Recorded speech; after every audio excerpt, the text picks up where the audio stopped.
کیا آپ جانتے ہیں ایک وقت ایسا بھی آیا جب خانہ کعبہ سیلاب سے متاثر ہوا، اس کی بنیادیں کمزور ہو گئیں، اس کی دیواریں ٹوٹنے لگیں اور پھر اس کی تعمیر کے دوران ایک ایسا جھگڑا کھڑا ہو گیا کہ تلواریں نکل آئیں اور خون بہنے کے قریب پہنچ گیا۔ مگر عین اسی لمحے ایک باوقار اور امین شخصیت نے اپنی بے مثال حکمت سے اس جنگ کو روک دیا، اور پھر کچھ ہی عرصے بعد وہی شخصیت ایک غار میں تنہائی میں بیٹھی تھی جب اچانک ایک آواز گونجی، اقرا، اور اسی لمحے انسانیت کی تاریخ کا سب سے عظیم باب شروع ہو گیا۔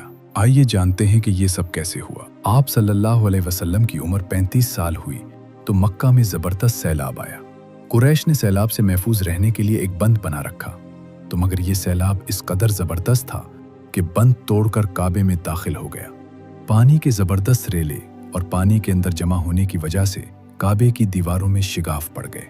اس سے پہلے ایک مرتبہ یہ دیواریں آگ لگ جانے کی وجہ سے کمزور ہو چکی تھی، اور یہ واقعہ اس طرح ہوا تھا کہ ایک مرتبہ کوئی عورت کعبے کو دھونی دے رہی تھی کہ اس آگ میں سے ایک چنگاری اڑ کر کعبے کے پردوں تک پہنچ گئی۔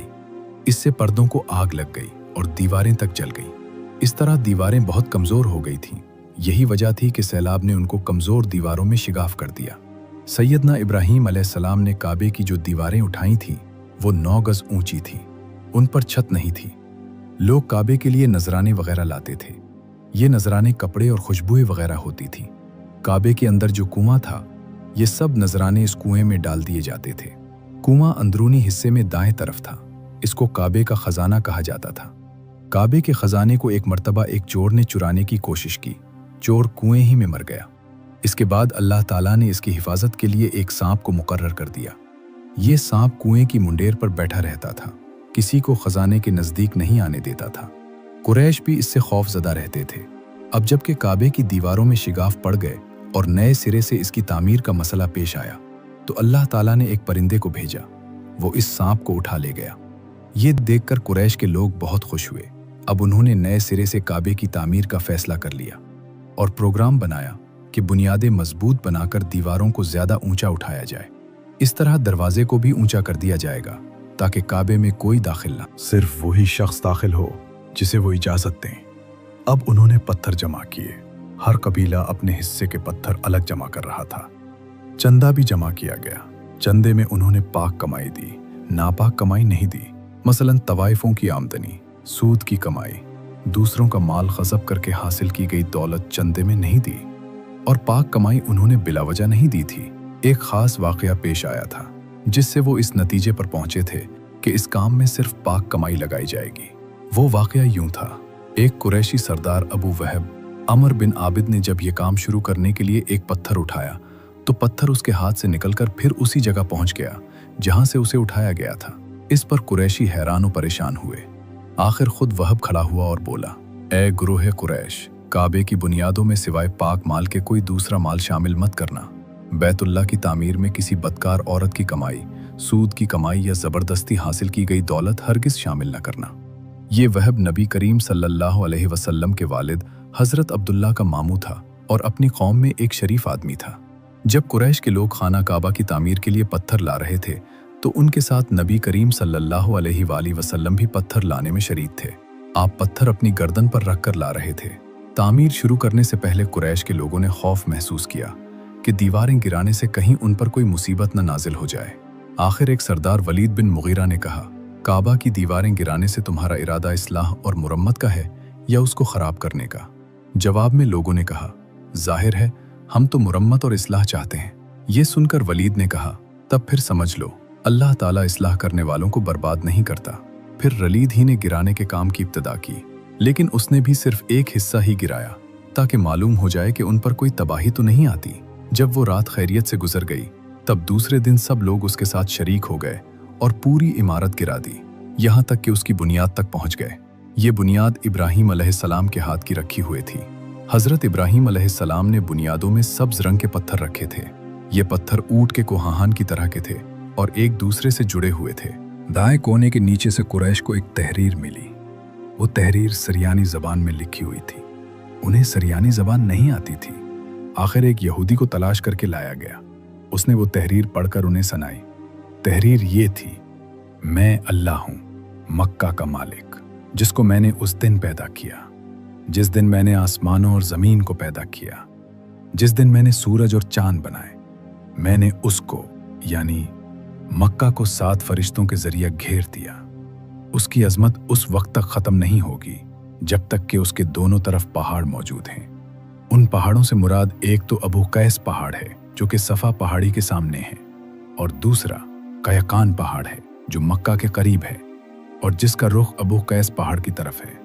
और ये शहर अपने बाशिंदों के लिए पानी और दूध के लिहाज से बहुत बाबरकत और नफ़ा वाला है। ये पहली तहरीर थी।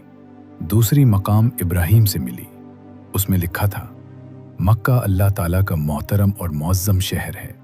उसका रिस्क 3 रास्तों से उसमें आता है।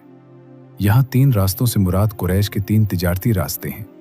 उन रास्तों से काफिले आते जाते थे। तीसरी तहरीर उससे कुछ फासले से मिली। उसमें लिखा था, जो भलाई बुएगा लोग उस पर रश्क करेंगे, यानी उस जैसा बनने की कोशिश करेंगे, और जो शख्स रुसवाई बुएगा वो रुसवाई और नदामत पाएगा। तुम बुराइयां करके भलाई की आस लगाते हो। हाँ, ये ऐसा ही है जैसे कीकर यानी कांटेदार दरख्त में कोई अंगूर तलाश करे। ये तहरीर काबे के अंदर पत्थर पर खुदी हुई मिली। काबे की तामीर के सिलसिले में कुरैश को पत्थरों के अलावा लकड़ी की भी ज़रूरत थी। छत और दीवारों में लकड़ी की ज़रूरत थी। लकड़ी का मसला इस तरह हल हुआ कि एक जहाज़ अरब के साहिल से आकर टकरा गया। आज इस मकाम को जद्दा का साहिल कहा जाता है। पहले ये मक्का का साहिल कहलाता था, इसलिए कि मक्का का करीब तरीन साहिल यही था। साहिल से टकराकर जहाज़ टूट गया। वो जहाज़ किसी रूमी ताजिर का था। इस जहाज़ में शाहरूम के लिए संगे मरमर, लकड़ी और लोहे का सामान ले जाया जा रहा था। कुरैश को इस जहाज़ के बारे में पता चला तो ये लोग वहां पहुंचे और उन लोगों से लकड़ी खरीद ली। इस तरह छत की तामीर में इस लकड़ी को इस्तेमाल किया गया। आखिर खाना काबा की तामीर का काम हजर अस्वद तक पहुंच गया। अब यहाँ एक नया मसला पैदा हो गया। सवाल ये पैदा हुआ कि हजर अस्वद कौन उठाकर उसकी जगह पर रखेगा। हर कबीला ये फजीलत खुद हासिल करना चाहता था। ये झगड़ा इस हद तक बढ़ा कि मरने मारने तक नौबत आ गई। लोग एक दूसरे को कत्ल करने पर तिल गए। तो कबीला अब्दुद्दार ने तो कबीला अदी के साथ मिलकर एक बर्तन में खून भरा और उसमें अपने हाथ डुबोकर कहा, हजर अस्वद हम रखेंगे। इसी तरह दूसरे कबीले भी तलवारें नयामों से निकल आए। आखिर वो सब बैतुल्ला में जमा हुए। उन लोगों में अबू अमिया बिन मुगीरा था। उसका नाम हुज़ैफा था। कुरैश के पूरे कबीले में सबसे ज्यादा उम्र वाला था। ये उम्मुल मोमिनीन सैयदा उम्मे सलमा का बाप था। कुरैश के इंतहाई शरीफ लोगों में से था। मुसाफिरों को सफ़र सामान और खाना वगैरह देने के सिलसिले में बहुत मशहूर था। जब कभी सफ़र करता तो अपने साथियों के खाने पीने का सामान खुद करता था। उस वक्त इस शदीद झगड़े को ख़त्म करने के लिए उसने एक हल पेश किया। उसने सबसे कहा, ऐ कुरैश के लोग, अपना झगड़ा ख़त्म करने के लिए तुम यूं करो कि हरम के सफ़ा नामी दरवाजे से जो शख्स सबसे पहले दाखिल हो उससे फैसला करा लो। वो तुम्हारे दरमियान जो फैसला करे वो सब उसको मान ले। ये तजवीज़ सबने मान ली। आज इस दरवाजे को बाबुस्सलाम कहा जाता है। ये दरवाज़ा रुकने यमानी और रुकने अस्वद के दरमियानी हिस्से के सामने है। अल्लाह की कुदरत कि इस दरवाजे से सबसे पहले हजूर सल्लल्लाहु अलैहि वसल्लम तशरीफ लाए। कुरैश ने जैसे ही आपको देखा पुकार उठे, ये तो आमीन है, ये तो मोहम्मद हैं, हम उन पर राजी। और उनके ऐसा कहने की वजह ये थी कि कुरैश अपने आपस के झगड़ों के फैसले आप ही से कराया करते थे। आप किसी की बेजा हिमायत नहीं करते थे, न बिला वजह किसी की मुखालफत करते थे। फिर उन लोगों ने अपने झगड़े की तफसील आपको सुनाई। सारी तफसील सुनकर आपने फरमाया, एक चादर ले आओ। वो लोग चादर ले आए। आपने उस चादर को बिछाया और अपने दस्ते मुबारक से हजर अस्वद को उठाकर उस चादर पर रख दिया। उसके बाद आपने इरशाद फरमाया, हर कबीले के लोग उस चादर का एक एक किनारा पकड़ लें, फिर सब मिलकर उसको उठाएं। उन्होंने ऐसा ही किया। चादर को उठाए हुए वो उस मकाम तक आ गए जहां हजर अस्वद को रखना था। उसके बाद नबी करीम सल्लल्लाहु अलैहि वसल्लम ने हजर अस्वद को उठाकर उसकी जगह रखना चाहा, लेकिन ऐन उसी वक्त एक नजदी शख्स आगे बढ़ा और तेज आवाज में बोला, बड़े ताज्जुब की बात है कि आप लोगों ने एक कम उम्र नौजवान को अपना रहनुमा बना लिया है, उसकी इज्जत अफजाई में लग गए हों। याद रखो, یہ شخص سب کو گروہوں میں تقسیم کر دے گا، تم لوگوں کو پارا پارا کر دے گا۔ قریب تھا کہ لوگوں میں اس کی باتوں سے ایک بار پھر جھگڑا ہو جائے، لیکن پھر خود ہی انہوں نے محسوس کر لیا کہ حضور صلی اللہ علیہ وآلہ وسلم نے جو فیصلہ کیا ہے وہ لڑانے والا نہیں، لڑائی ختم کرنے والا ہے۔ چنانچہ حجر اسود کو نبی کریم صلی اللہ علیہ وآلہ وسلم نے اپنے مبارک ہاتھوں سے اس کی جگہ پر رکھ دیا۔ مورخوں نے لکھا ہے، یہ نجدی شخص دراصل ابلیس تھا جو اس موقع پر انسانی شکل میں آیا تھا۔ جب کعبے کی تعمیر مکمل ہو گئی تو قریش نے اپنے بتوں کو پھر سے اس میں سجا دیا۔ کعبے کی یہ تعمیر جو قریش نے کی، چوتھی تعمیر تھی۔ سب سے پہلے کعبے کو فرشتوں نے بنایا تھا۔ بعض صحابہ نے فرمایا ہے کہ زمین و آسمان کو پیدا کرنے سے پہلے اللہ تعالیٰ کا عرش پانی کے اوپر تھا۔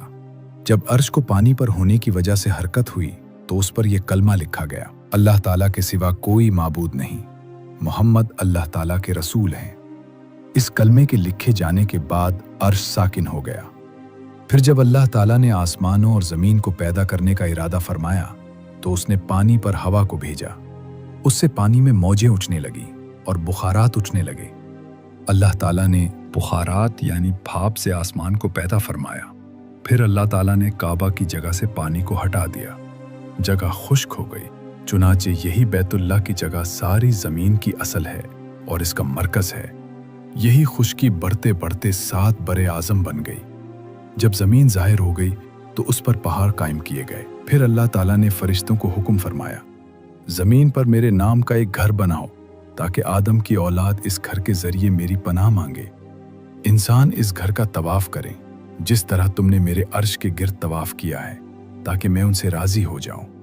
فرشتوں نے حکم کی تعمیل کی۔ پھر آدم علیہ السلام نے خانہ کعبہ کی تعمیر شروع کی۔ اس کے بعد حضرت ابراہیم علیہ السلام نے خانہ کعبہ کی تعمیر کی۔ حضور اکرم صلی اللہ علیہ وسلم کی عمر مبارک 40 سال کے قریب ہوئی تو وحی کے آثار شروع ہو گئے۔ اس سلسلے میں سب سے پہلے آپ کو سچے خواب دکھائی دینے لگے۔ آپ جو خواب دیکھتے وہ حقیقت بن کر سامنے آ جاتا۔ اللہ تعالیٰ نے سچے خوابوں کا سلسلہ اس لیے شروع کیا کہ اچانک فرشتے کی آمد سے کہیں آپ خوف زدہ نہ ہو جائیں۔ ان دنوں ایک بار آپ نے سیدہ خدیجہ رضی اللہ عنہا سے فرمایا، جب میں تنہائی میں جا کر بیٹھتا ہوں تو مجھے آواز سنائی دیتی ہے، کوئی کہتا ہے اے محمد، اے محمد۔ ایک بار آپ نے فرمایا، مجھے ایک نور نظر آتا ہے، یہ نور جاگنے کی حالت میں نظر آتا ہے، مجھے ڈر ہے اس کے نتیجے میں کوئی بات نہ پیش آ جائے۔ ایک بار آپ نے یہ بھی فرمایا، اللہ کی قسم مجھے جتنی نفرت ان بتوں سے ہے اتنی کسی اور چیز سے نہیں۔ وحی کے لیے آپ کو ذہنی طور پر تیار کرنے کے لیے اللہ تعالیٰ نے فرشتے اسرافیل کو آپ کا ہمدم بنا دیا تھا۔ آپ ان کی موجودگی کو محسوس تو کرتے تھے مگر انہیں دیکھ نہیں سکتے تھے۔ اس طرح آپ کو نبوت کی خوشخبریاں دی جاتی رہیں، آپ کو وحی کے لیے تیار کیا جاتا رہا۔ اللہ تعالیٰ نے آپ کے دل میں تنہائی کا شوق پیدا فرما دیا تھا، چنانچہ آپ کو تنہائی عزیز ہو گئی۔ آپ غار حرا میں چلے جاتے اور وہاں وقت گزارتے۔ اس پہاڑ سے آپ کو ایک بار آواز بھی سنائی دی تھی، میری طرف تشریف لائیے اے اللہ کے رسول۔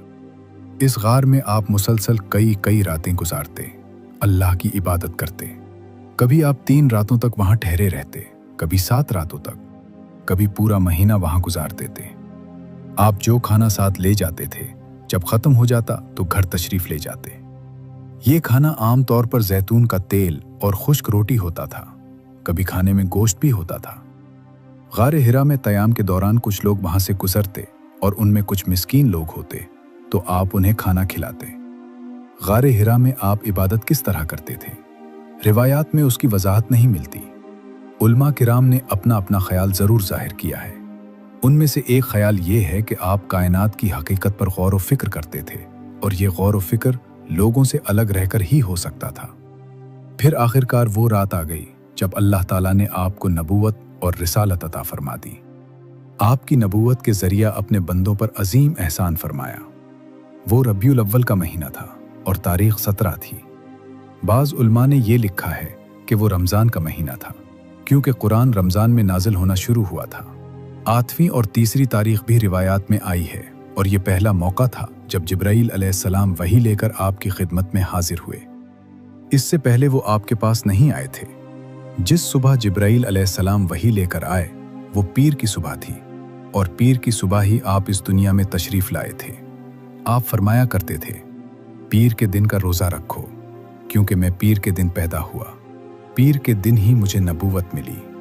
बहरहाल इस बारे में रिवायात मुख्तलिफ हैं। ये बात तय है कि इस वक्त आपकी उम्र मुबारक का 40वां साल था।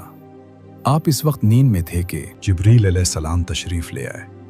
उनके हाथ में एक रेशमी कपड़ा था और उस कपड़े में एक किताब थी। उन्होंने आते ही कहा, इक़रा, यानी पढ़िए।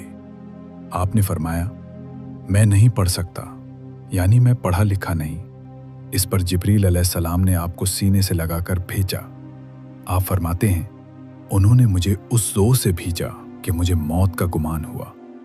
इसके बाद उन्होंने मुझे छोड़ दिया, फिर कहा, पढ़िए, यानी जो मैं कहूं वो पढ़िए। इस पर आपने फरमाया, मैं क्या पढ़ूं? तब जिब्रील अलैहिस्सलाम ने सूरतुल अलक की ये आयत पढ़ी। तर्जुमा, ए पैगंबर सल्लल्लाहु अलैहि वसल्लम, आप पर जो कुरान नाजिल हुआ करेगा अपने रब का नाम लेकर पढ़ा कीजिए, यानी जब पढ़ें बिस्मिल्लाहिर्रहमानिर्रहीम कहकर पढ़ा कीजिए। जिसने मखलूक़ात को पैदा किया, जिसने इंसान को खून के लोथरे से पैदा किया, आप कुरान पढ़ा कीजिए। और आपका रब बड़ा करीम है, जो चाहता है अता करता है, और ऐसा है जिसने लिखे पढ़ों को कलम से तालीम दी और आम तौर पर इंसानों को दूसरे जरियों से उन चीज़ों की तालीम दी जिनको वो नहीं जानता था। आप फरमाते हैं, मैंने इन आयतों को इसी तरह पढ़ दिया जिसके बाद वो फरिश्ता मेरे पास से चला गया। ऐसा लगता था गोया मेरे दिल में एक तहरीर लिख दी गई हो, यानी ये कलिमात मुझे ज़बानी याद हो गए। इसके बाद आप घर तशरीफ़ लाए। बाज़ रिवायात में आता है कि जिब्रील अलैहिस्सलाम जब गार में आए तो पहले उन्होंने ये अल्फाज कहे थे, ए मोहम्मद, आप अल्लाह के रसूल हैं और मैं जिब्रील हूँ। आपकी घर तशरीफ़ आवरी से पहले सैयदा खदीजा रज़ी अल्लाह अन्हा ने हस्बे मामूल आपके लिए खाना तैयार करके एक शख्स के हाथ आपके पास भिजवा दिया था, मगर उस शख्स को आप गार में नजर ना आए। उस शख्स ने वापस आकर ये बात सैयदा खदीजा रज़ी अल्लाह अन्हा को बताई। उन्होंने आपकी तलाश में आपके अजीज़ व अकारिब के घर आदमी भेजे, मगर आप वहाँ भी ना मिले। इसलिए सैयदा खदीजा रज़ी अल्लाह अन्हा परेशान हो गईं। वो अभी इसी परेशानी में थीं कि आप तशरीफ़ ले आए। आपने जो कुछ देखा और सुना था उसकी तफसील सैयदा खदीजा रज़ी अल्लाह अन्हा से बयान फरमाई। हज़रत जिब्रील का ये जुमला भी बताया कि ए मोहम्मद, आप अल्लाह के रसूल हैं। ये सुनकर सैयदा खदीजा रज़ी अल्लाह अन्हा ने कहा, आपको खुशखबरी हो, आप यकीन कीजिए, कसम है उस ज़ात की जिसके कब्ज़े में मेरी जान है, आप उस उम्मत के नबी होंगे। फिर सैयदा खदीजा रज़ी अल्लाह अन्हा आपको अपने चचाज़ाद भाई वर्का बिन नौफल के पास ले गईं। गार वाला सारा वाक़या उन्हें सुनाया। वर्का बिन नौफल पुरानी किताबों के आलम थे। सारी बात सुनकर वो पुकार उठे, कुद्दूस कुद्दूस, कसम है उस ज़ात की जिसके कब्ज़े में मेरी जान है खदीजा, अगर तुम सच कह रही हो तो उसमें शक नहीं। उनके पास वही नामूसे अकबर यानी जिब्रील आए थे जो मूसा अलैहिस्सलाम के पास आया करते थे। मोहम्मद इस उम्मत के नबी हैं, ये इस बात पर यकीन कर लें। कुद्दूस का मतलब है वो ज़ात जो हर ऐब से पाक हो। ये लफ्ज़ ताज्जुब के वक्त बोला जाता है, जैसे हम कह देते हैं अल्लाह अल्लाह। वर्का बिन नौफल को जिब्रील का नाम सुनकर हैरत इसलिए हुई थी कि अरब के दूसरे शहरों में लोगों ने ये नाम सुना भी नहीं था। ये भी कहा जाता है कि वर्का बिन नौफल ने आपके सर को बोसा दिया था और फिर कहा था, काश मैं उस वक्त तक जिंदा रहता जब आप लोगों को अल्लाह ताला की तरफ दावत देंगे। मैं आपकी मदद करता, इस अजीम काम में बढ़ चढ़कर हिस्सा लेता। काश मैं उस वक्त तक जिंदा रहूं जब आपकी कौम आपको झुटलाएगी, आपको तकालीफ पहुंचाएगी, आपके साथ जंगें लड़ी जाएंगी और आपको यहां से निकाल दिया जाएगा। अगर मैं उस वक्त तक जिंदा रहा तो आपका साथ दूंगा, अल्लाह के दीन की हिमायत करूंगा। आप ये सुनकर हैरान हुए और फरमाया, मेरी कौम मुझे वतन से निकाल देगी? जवाब में वर्का ने कहा, हाँ, इसलिए कि जो चीज़ आप लेकर आए हैं उसे लेकर जो भी आया उस पर जुल्म ढाए गए। अगर मैंने वो ज़माना पाया तो मैं ज़रूर आपकी पूरी मदद करूंगा। वर्का ने हज़रत खदीजा रज़ी अल्लाह अन्हा से ये भी कहा, तुम्हारे खामन बेशक सच्चे हैं, दर हकीकत ये बातें नबूवत की इब्तदा हैं, ये इस उम्मत के नबी हैं। लेकिन उसके कुछ ही मुद्दत बाद वर्का बिन नौफल का इंतकाल हो गया। उन्हें हजून के मकाम पर दफन किया गया। चूंकि उन्होंने आपकी तस्दीक की थी, इसलिए नबी करीम सल्लल्लाहु अलैहि वसल्लम ने उनके बारे में फरमाया है, मैंने वर्का को जन्नत में देखा है। उनके जिस्म पर सुर्ख लिबास था। वर्का से मुलाकात के बाद आप घर तशरीफ ले आए। उसके बाद एक मुद्दत तक जिब्रील अलैहिस्सलाम आपके सामने नहीं आए। दरमियान में जो वक्फा डाला गया, उसमें अल्लाह ताला की ये हिकमत थी कि आपके मुबारक दिल पर जिब्रील अलैहिस्सलाम को देखकर जो खौफ पैदा हो गया था, उसका असर ज़ाइल हो जाए और उनके ना आने की वजह से आपके दिल में वही का शौक पैदा हो जाए। चुनाचे ऐसा ही हुआ। जिब्रील अलैहिस्सलाम की आमद के बाद सिलसिला रुक जाने के बाद आपको सदमा हुआ। कई बार आप पहाड़ों की चोटियों पर चढ़ गए ताकि खुद को वहां से गिराकर खत्म कर दें, लेकिन जब भी आप ऐसा करने की कोशिश करते, जिब्रील अलैहिस्सलाम आपको पुकारते, ए मोहम्मद, आप हकीकत में अल्लाह ताला के रसूल हैं। ये कलिमात सुनकर आप सुकून महसूस करते, लेकिन जब फिर वही का वक्फा कुछ और गुजर जाता तो आप बेकरार हो जाते, रंज महसूस करते और इसी तरह पहाड़ की चोटी पर चढ़ जाते। चुनाचे फिर जिब्रील अलैहिस्सलाम आ जाते और आपको तसल्ली देते। आखिर दोबारा वही हुई। सूरह मुदस्सिर की पहली 3 आयत उतरी।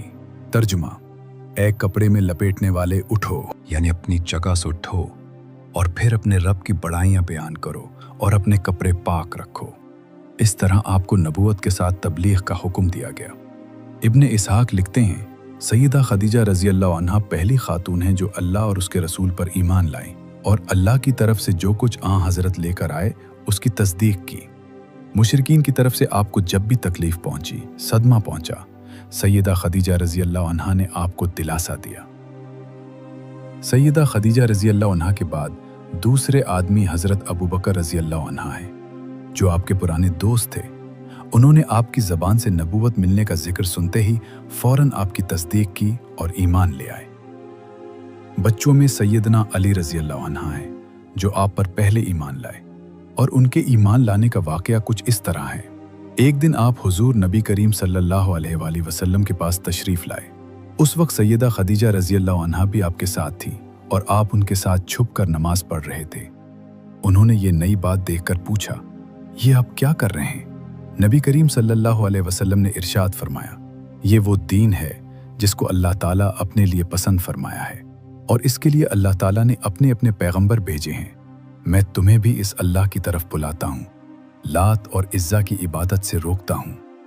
हज़रत अली ने यह सुनकर अर्ज़ किया, ये एक नई बात है, इसके बारे में मैंने आज से पहले कभी नहीं सुना, इसलिए मैं अपने बारे में अभी कुछ नहीं कह सकता। मैं अपने वालिद से मशवरा कर लूँ। उनका जवाब सुनकर आपने इरशाद फरमाया, अली, अगर तुम मुसलमान नहीं होते तो भी इस बात को छुपाए रखना।